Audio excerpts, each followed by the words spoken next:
welcome you all to my YouTube channel Study in My Way. In this video, we are going to learn about law, its nature, its classifications and the sources, Law Commission of India, उसके chairman's और साथ में कि उसको जो repeal होते हैं, जो चेंजेस होते हैं लॉ में, वो कैसे होते हैं, क्या होते हैं, सारी चीज़ें इन डिटेल। तो टॉपिक स्टार्ट करते हैं। See, law is a system of rules that are created and enforced through social or governmental institutions to regulate behavior। ठीक है, वो सिस्टम ऑफ रूल्स होता है जो क्रिएट किया है, इन्फोर्स किया है या तो सोशल या फिर गवर्नमेंटल इंस्टीट्यूशंस के द्वारा, ताकि वो आपका बिहेवियर रेगुलेट कर सकें।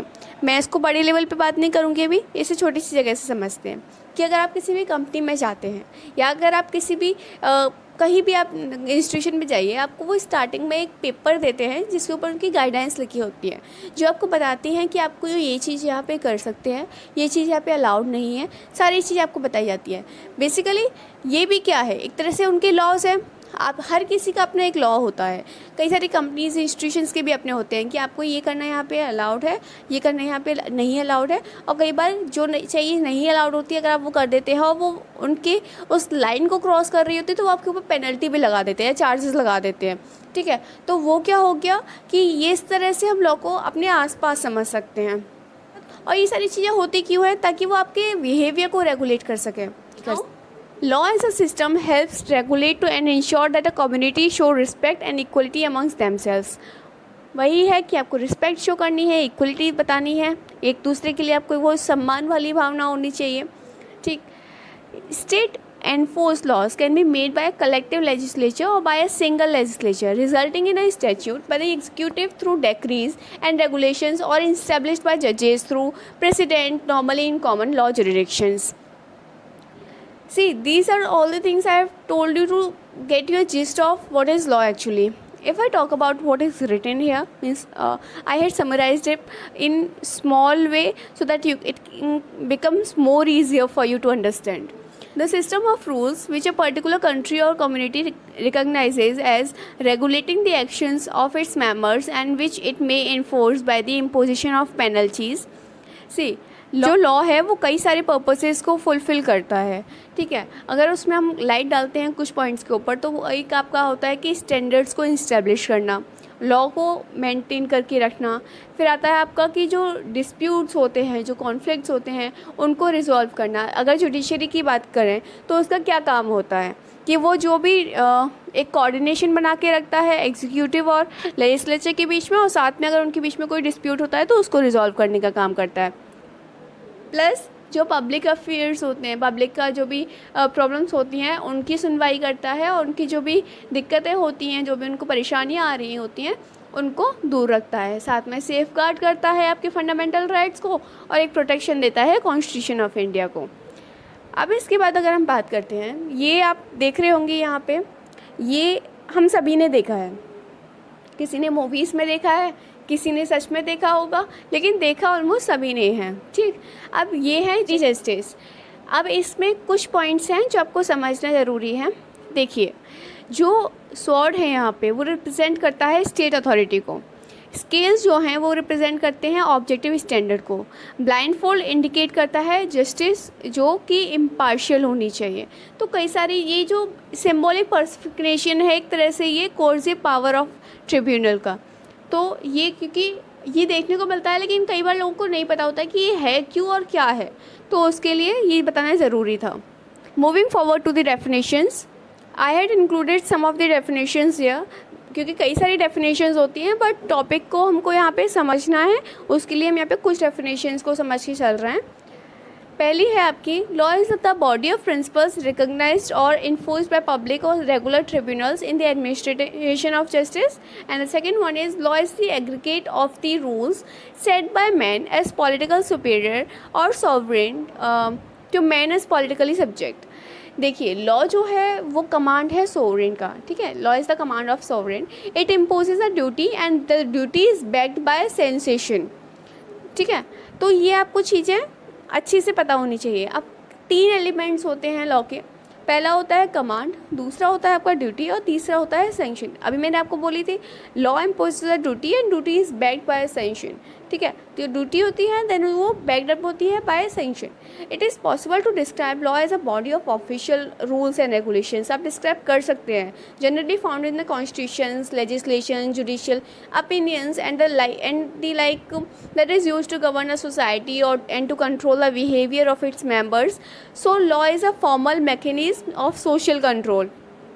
Legal systems are particular ways of establishing and maintaining social orders. Legal systems आपको पता है वो particular ways होते हैं social order को establish करने के लिए और साथ में उनको maintain करने के लिए, मतलब यही establish करने के लिए यूज़ किए जाते हैं और साथ में maintain करने के लिए भी। वैसे executive है, legislature है, सभी के अपने वो होती हैं, लेकिन यहाँ पे हम अभी एक टर्म को समझ रहे हैं, इसलिए मैं उन चीज़ों को मतलब डिटेल में नहीं जाऊँगी। उनको हम आगे आने वाली वीडियोज़ में जब हम पॉलिटी की बात करेंगे या कॉन्स्टिट्यूशन की बात करेंगे, मतलब उसमें जब हम टॉपिक्स को डिस्कस करेंगे तब हम ये सारी चीज़ों को लेंगे, या फिर आर्टिकल्स के बीच में वो चीज़ें आएंगी तब हम उनको पढ़ेंगे। अब आपका आता है कि अगर हम उसके नेचर की बात करते हैं कि अगर लॉ का नेचर क्या होता है। The word law is difficult to define, okay, particularly as it is used in many different ways. It contains, however, the concepts of order lines, universality and objectivity. It is concerned with behavior and not with causes, and either contains an element of inevitability, okay. Example scientific laws हैं such as law of gravity है या of sanction है, example divine laws आप ले सकते हैं। अब उसके बाद एक और चीज़ है दैट इट शेप्स, अब वो आपको शेप करता है पॉलिटिक्स, इकोनॉमिक्स और सोसाइटी को in numerous ways and serve as a social mediator of relations between people. In the narrower concept of law, there must be a set of rules which can be applied objectively with someone to enforce them. There have been many attempts to put these into a workable definition. Some are more successful than the others. ठीक है, लेकिन क्योंकि हो जाती हैं successful कुछ एक, क्यों कहीं ना कहीं ज़्यादा उसको कवर अप करके चलती हैं, मुश्किल है डिफ़ाइन करना लॉ को, लेकिन कुछ जो डेफिनेशंस है वो जितना ज़्यादा बड़े पैमाने पे कवर करती हैं वो उतनी ज़्यादा सक्सेसफुल हो जाती हैं।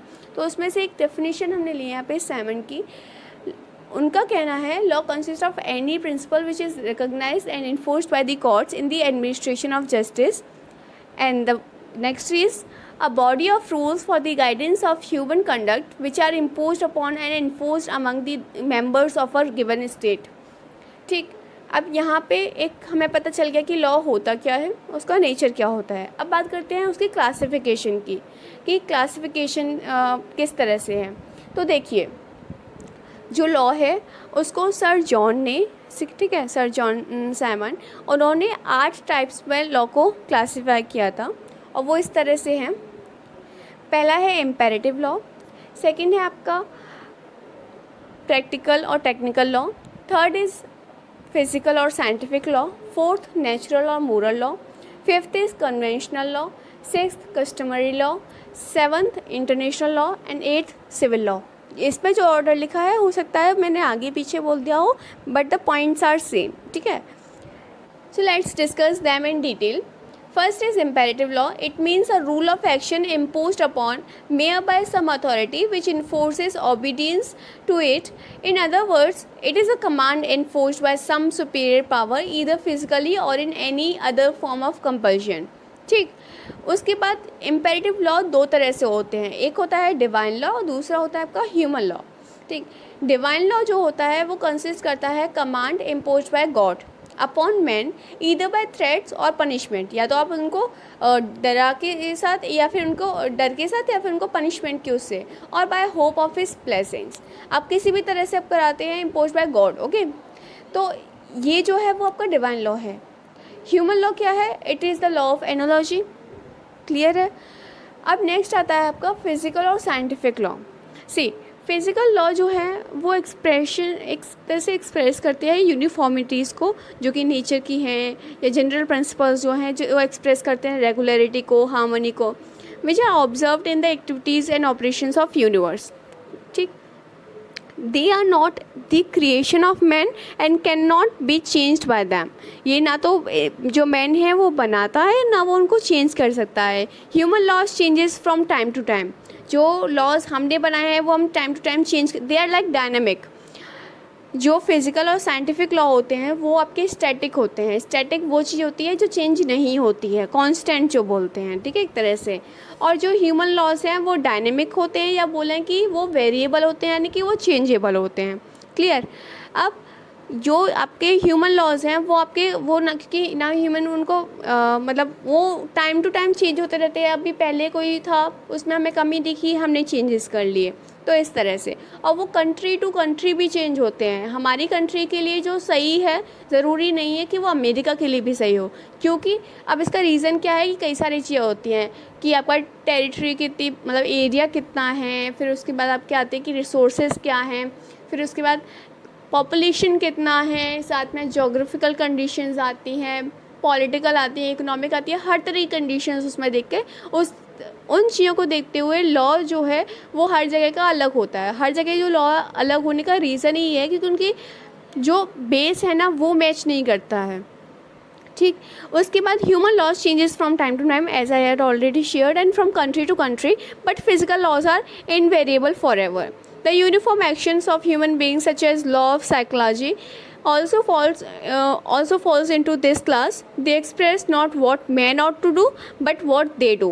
Okay. Next is practical or technical law. It consists of principles and rules for the attainment of certain ends, such as laws of health, laws of architecture. These rules guide us as to what we ought to do in order to attain certain ends. Within this category, there are the laws of music and always of style, obviously. Okay, next is natural or moral law. By nature or moral law is meant the principles of natural right and wrong, that is the principle of natural justice. Natural justice की हम बात करते हैं, ठीक है। अब natural law have been also called the following. Natural law को आप कई सारे उनसे जान सकते हैं, जैसे कि डिवाइन लॉ है, law of reason, unwritten law, eternal law, okay, moral law. तो आप इन सारे नाम से उनको जानते हैं, क्योंकि आपको बता दिया कि जो नेचुरल लॉ को अगर हम दूसरी तरह से बोलते हैं तो आप प्रिंसिपल ऑफ नेचुरल जस्टिस की बात करते हैं। अब नेचुरल क्या है, नेचुरल डिवाइन लॉ की हम बात कर सकते हैं इसके अंदर, कि जो commands given by means commands of God impose upon man, ठीक है। तो ये चीज़ें होती हैं and they can either be by threats और पनिशमेंट्स और by hope of his blessings, वो किसी भी तरह से हो सकती हैं। पहले के टाइम में क्या होता था कि लोगों को बहुत ज़्यादा जानकारी नहीं थी, या काफ़ी सारे लोग थे जिनको नहीं पता होता था कि सही क्या है गलत क्या है। तो उनको लिए लॉ को समझाने का जो तरीका यूज़ करते थे स्कॉलर्स, वो क्या था कि वो उसको धार्मिक तरह से जोड़ के समझाते थे, जो शायद आपके टाइम की नीड नहीं है, क्योंकि काफ़ी लोग एजुकेटेड हो चुके हैं और साथ में उनको पता है कि काफ़ी सारी चीज़ें उनको पता है और बेसिक राइट भी है एजुकेशन। तो इसलिए अब ये चीज़ें कम हो जानी चाहिए। कहीं ना कहीं अगर इससे सुपरस्टिशंस वगैरह वो चीज़ें नेगेटिव तरह से जा रही हैं तो वो आपके लिए नुकसान करती हैं। और जैसे कि हमने बताया कि जो ह्यूमन लॉ होते हैं वो डायनेमिक होते हैं, आप उनको टाइम टू टाइम चेंज करते हैं, ठीक।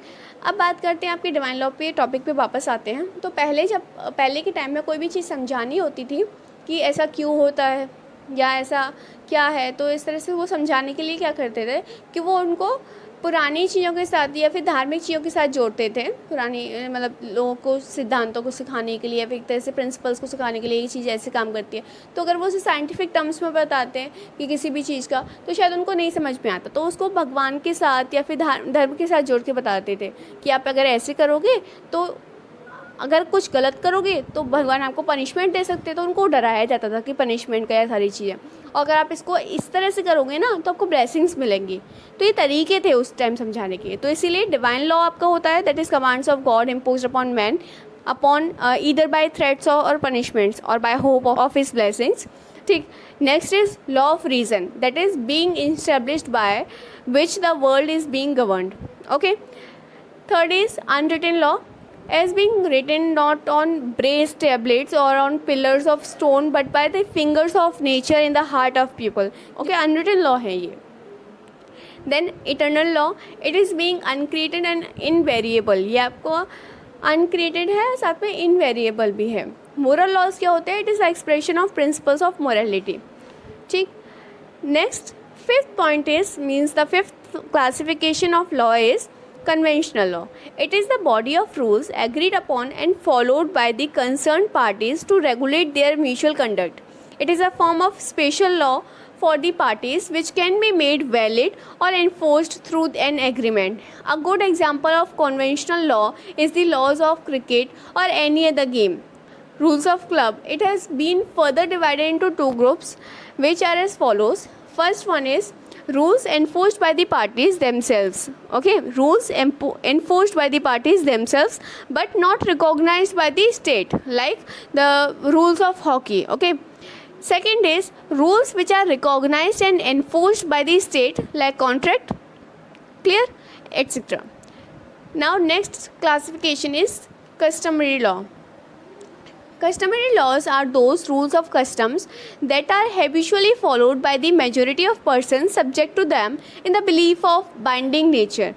ठीक, according to Simon, customary laws means any rule of action which is actually observed by men. I repeat, any rule of action which is actually observed by men when a custom is firmly established. ठीक, next point, if I discuss it in more detail, it is enforced by the authority of the state. Authority of state इसको enforce करती है. Custom is not law itself but an important source of law. Custom आपको पता होगा, जो custom क्या होता है, जो कई समय तक होता रहा, ठीक है, और पीढ़ी दर पीढ़ी उसको फॉलो करते रहे, वो आपका कस्टम बन जाता है. तो custom is not law itself but an important source of law. वो खुद लॉ नहीं होता लेकिन इम्पोर्टेंट सोर्स होता है लॉ का. अगर वो चीज़ सही होगी तो आगे जाके लॉ बन जाती है एक तरह से, ठीक, और जो चीज़ गलत होगी तो उसको फिर वहाँ पे लॉ, मतलब एक नया लॉ ला के उसको ख़त्म करने की कोशिश की जाती है. Only those customs acquired the force of law which are recognized by the courts. Okay, so next classification of law is international law. According to Hughes, international law is the body of principles and rules which civilized state consider as binding upon them in their mutual relations. It can be defined as the name of the body of customary and conventional rules which are considered legally binding by civilized states in their intercourse with each other. According to Simon, it consists of those rules which the sovereign state have agreed to observe in their dealings with one another. International agreements are of two types. दो तरह के होते हैं. They are either expressed or implied. ठीक है, या तो expressed होंगे या implied होंगे. Expressed agreements are contained in treaties and conventions, while the implied agreements are to be found in the customs and practice of the state. ये जो express and implied है, ये आपको ना कॉन्ट्रैक्ट में भी पढ़ने को मिलता है कि आपका जो कंडक्ट है वो किस तरह का है. एक्सप्रेस्ड होता है यानी कि आपने एक्सप्रेस कर लिया, वो एक्सप्रेस कर दिया आपने, रिटन फॉर्म में हो गया या किसी भी तरह से, ठीक है. और इम्प्लाइड क्या होता है कि आपने वो जो भी चीज़ की डिमांड थी या जो भी चीज़ की नीड थी वो अपने एक्शंस में दिखा दी, अपने सीधा कर दिया, वो होता है इम्प्लाइड. तो एक्सप्रेस्ड एग्रीमेंट्स जो हैं वो देखने को मिलते हैं ट्रीटीज़ में, कॉन्वेंशंस में, जबकि इम्प्लाइड एग्रीमेंट्स देखने को मिलते हैं कस्टम्स में या फिर जो भी प्रैक्टिस होती हैं स्टेट की, उन सभी में. अब इंटरनेशनल लॉ जो है वो दो तरह से डिवाइडेड है. पब्लिक इंटरनेशनल लॉ है जो कि प्रिवेल करता है यूनिवर्सली सभी ऑल ओवर द वर्ल्ड, और प्राइवेट इंटरनेशनल लॉ जो है वो इन्फोर्स करता है सिर्फ कुछ स्टेट्स के बीच में. अगर अगले टॉपिक की बात करें जो कि है civil law, it is the law of states regarding the land. Civil law, according to Simon, is the law of the state or the land of the land, the law of lawyers and the law of courts. It is the positive law of the land, which means the law as it exists. It is backed by the force and might of the state for the purpose of enforcement. Civil law differs from special law as the sitter applies only in special circumstances. The other term used for the civil law is municipal law और national law. आप civil law के लिए जो दूसरे शब्द use करते हैं वो म्यूनिसिपल लॉ भी यूज़ कर सकते हैं और नेशनल लॉ भी यूज़ कर सकते हैं. अब इसी के साथ हमने क्लासिफिकेशन पूरा किया. अगर इनमें कई सारे मैंने डेफिनेशंस दिए जो काफ़ी अच्छी तरह से, हमने साइमन की बात की थी और भी हमने मतलब कई जगह पे मैंने कई सारे उनके क्लासिफिकेशंस के अंदर उनकी बात को रखा था और साथ में उनकी डेफिनेशंस को कोट किया था. तो ये सारी मैं डिस्क्रिप्शन बॉक्स में डाल दूँगी in case you want to note it down. ठीक, बाकी का समझाने के लिए बोला था, तो I hope I made it clear. If any doubt आप पूछ सकते हैं। Sources of law, if I talk about sources, there are like 4 types of sources: customs, case law, equity and statute law. Customs के बारे में हमने अभी already थोड़ी सी बात कर ली कि कस्टम्स होता क्या है, ठीक। These are rules of behaviour which develop in a community without being deliberately invented. वो डेलिबरेटली इन्वेंट नहीं होते हैं, वो बस क्योंकि कुछ हुआ, आगे वालों ने किया, फिर आगे वालों ने किया, और वो कई साल तक इसी तरह से चलता रहा, तो वो एक तरह से क्या बन गया, वो कस्टम बन गया, एक रिवाज बन गया। कहते हैं ना कि हमारे बड़े बूढ़े या हमारी जो पूर्वज थे वो इस तरह से करते आ रहे थे, इसलिए हम करते हैं। तो उनके पीछे उस टाइम का जो भी रीज़न्स रहे थे, क्योंकि पहले की चीज़ें अलग थी, अब की चीज़ें अलग हैं। हो सकता है कि उस टाइम पे बना हुआ रिवाज वो आज भी अप्लाई होता है, क्योंकि वो साइंटिफिकली जो भी चीज़ थी उस टाइम को, जो भी चीज़ें उनको फ़ायदा दे रही थी वो आज भी दे रही है, तो वो कंटिन्यू करता है, ठीक। अगर नहीं दे रही होती है तो उसको ड्रॉप डाउन कर दिया जाता है किसी लॉ के द्वारा, कोई भी हम लोग चेंजेस ले आते हैं इस तरह से। अब कस्टम्स की अगर हम बात करें तो एक तरह से हम सती सिस्टम की बात कर सकते हैं, जो पहले होता था लेकिन उसको ख़त्म कर दिया गया। और बाकी का अगर 2 तरह के मेन कस्टम्स होते हैं, पहला होता है जनरल कस्टम और दूसरा होता है लोकल कस्टम। हिस्टोरिकली अगर हम जनरल कस्टम की बात करें, they are believe to have been very important in a way that they were effectively the basis of our common law. It is thought that following the Norman conquest, as the country was gradually brought under the centralized government, the judges appointed by the kings to travel around the land, making decisions in the king's name, based at least some of their decisions were on the common custom. Okay, उनका जो main जो भी वो decision लेते थे वो common customs के ऊपर बेस्ड होता था। अगर हम सेकंड की बात करते हैं, ठीक है, जो सेकंड टाइप है वो है आपका लोकल लॉस। और ये जो टर्म है वो यूज़ किया जाता है जहाँ पे एक पर्सन क्लेम करता है that he is entitled to some local right, such as a right of way और a right to use land in a particular way, ठीक। वहाँ पे हम इसकी बात करते हैं, because this is what has always happened locally. Such customs are an exceptions to the general local general common law of land and will only operate in that particular area. Since there were exceptions to that general common law, the judges from the earliest times established a series of rigorous tests or hurdles that had to be passed before they recognized any local custom. तो जो आपका अगला है वो है equity. The word equity has a meaning of fairness. Okay, equity develop because of problems in common law. Major problem was the fact that the only remedy the common law courts could give was damages. ये सभी हम सभी को पता है कि common law में जो मेन रेमेडी दी जाती है, जो ओनली रेमेडी दी है, वो है damages, which is an order that defendant pay a sum of money to the plaintiff by way of compensation. In some cases, this would not be the best method of putting matters right between the parties. Example, in a case of trespass to land, where perhaps the defendant had built on his neighbor's land, the building would still be there and the plaintiff would have lost the use of that part of his land.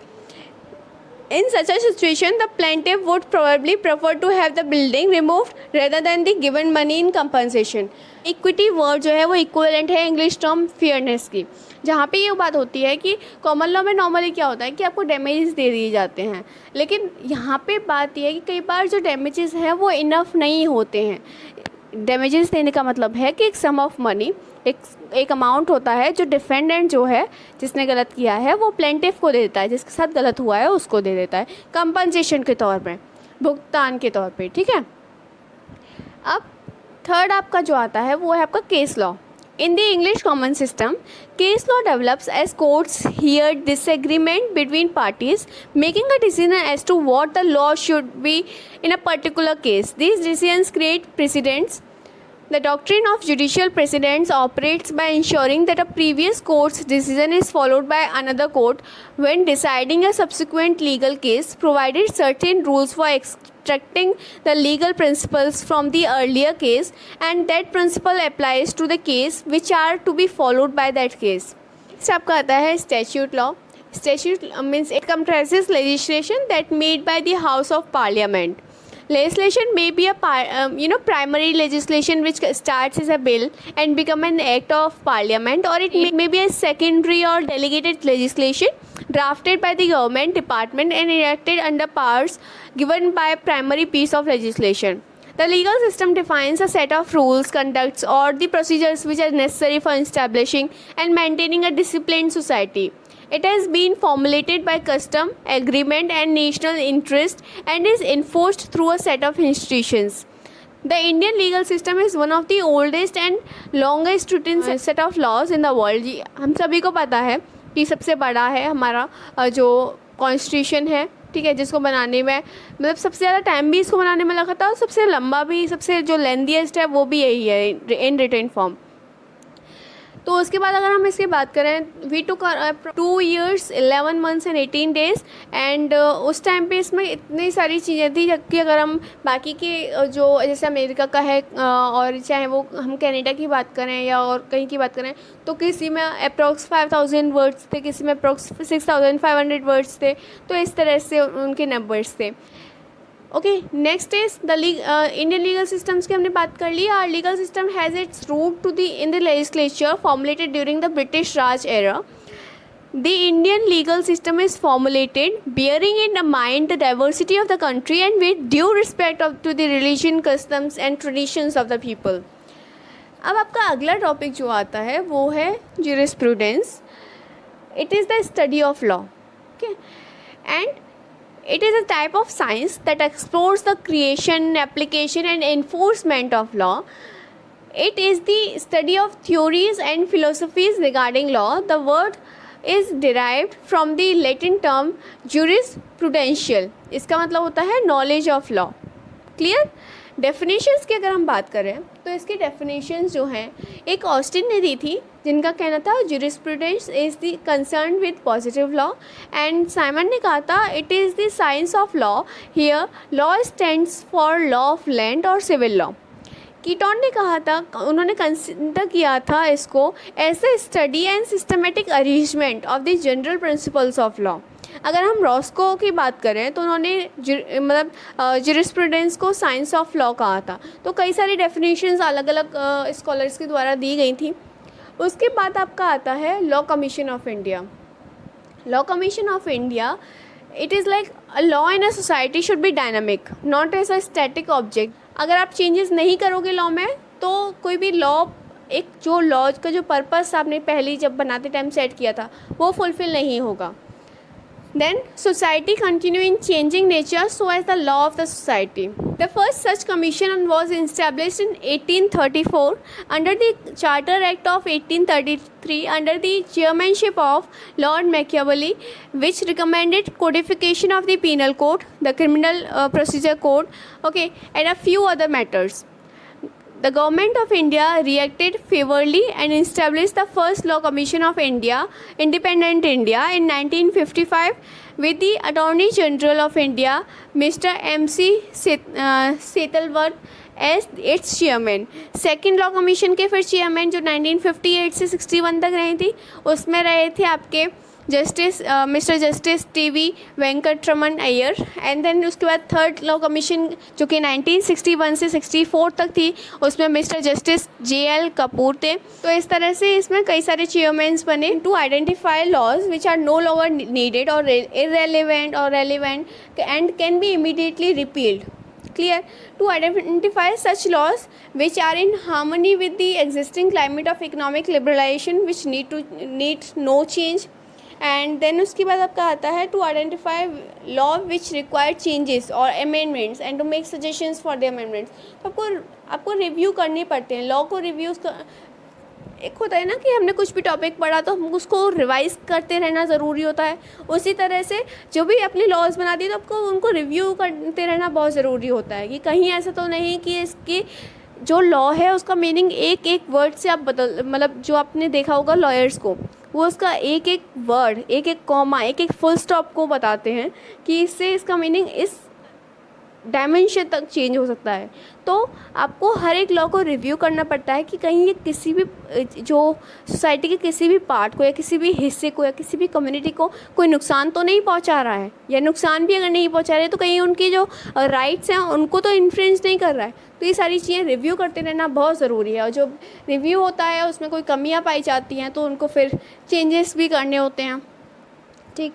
And to consider in a wider perspective in the suggestions for revision amendments given by expert groups in various ministers departments with a view to coordinating and harmonising them, to consider references made to it by ministers, departments in respect of legislation having bearing on the working of more than one ministry or department, and to suggest suitable measures for quick redressal of citizen grievances in the field of law.